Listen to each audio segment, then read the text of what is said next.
जी हाँ दोस्तों, ये जलवा है ट्रेंडिंग स्टार खेसारी लाल यादव का। ऐसा मैं इसलिए कह रहा हूँ क्योंकि ये पब्लिक ना तो यूपी की है और ना ही बिहार की। जी हाँ, ये पब्लिक है हरियाणा की, जहाँ पर ट्रेंडिंग स्टार खेसारी लाल यादव का तहलका मच रहा है।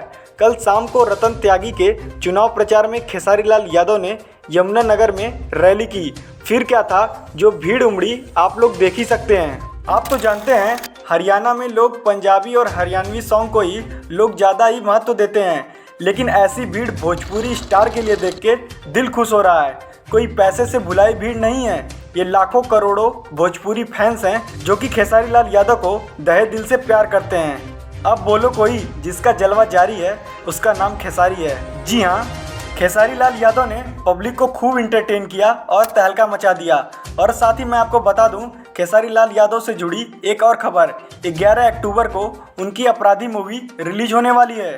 तो चलिए आज के लिए बस इतना ही, मिलते हैं आपसे नेक्स्ट वीडियो में। अगर आपको हमारी वीडियो पसंद आई हो तो लाइक शेयर सब्सक्राइब करना ना भूलें।